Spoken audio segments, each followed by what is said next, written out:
தமிழ்நாட்டில் மாணவர்களின் கல்வித்தரம் மிகவும் குறைவாக இருக்கிறது என ஆளுநர் ஆர் என் ரவி குறை கூறியிருக்கிறார்.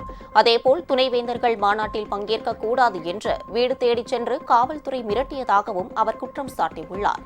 உதகையில் ஆளுநர் ரவி ஏற்பாட்டின் பேரில் இன்றும் நாளையும் பல்கலைக்கழக துணைவேந்தர்கள் மாநாடு நடைபெறுகிறது. இந்த மாநாட்டை துவக்கி வைப்பதற்காக குடியரசு துணைத் தலைவர் ஜெகதீப் தங்கர் டெல்லியில் இருந்து சிறப்பு விமானம் மூலம் கோவை வந்தடைந்தார்.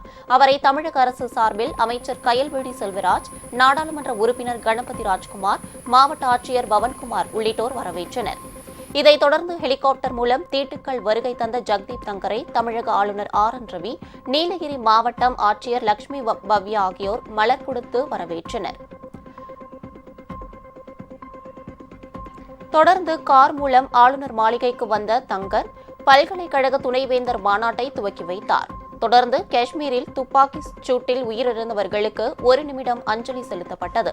தொடர்ந்து மாநாட்டில் பேசிய அவர், இளைய தலைமுறையினரின் கல்வித்திறன் மேம்பட்டு வருவதாக கூறினார்.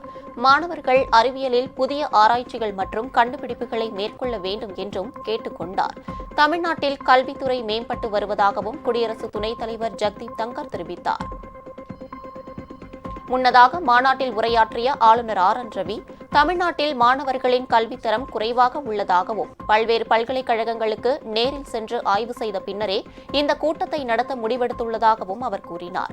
இந்த மாநாட்டில் பங்கேற்கக்கூடாது என்று பல்கலைக்கழக துணைவேந்தர்களின் வீட்டிற்கே சென்று காவல்துறையினர் மிரட்டல் விடுத்ததாகவும் ஆளுநர் குற்றம் சாட்டினார். Unfortunately, in this conference, state universities are not participating because they have informed me, even in writing, that they have been warned by the state government not to participate. As of now, one of our vice chancellor is in police station. Some vice chancellor have reached Ooty, and something unprecedented happened. It never happened before. There was a midnight knock at their doors, where the secret police, a special branch of the state, went and told them, if you participate in the conference, you will not be able to go home and meet your family.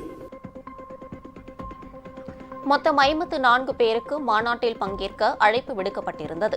பெரும்பாலான துணைவேந்தர்கள் மாநாட்டை புறக்கணித்துள்ளனர் என்பது குறிப்பிடத்தக்கது.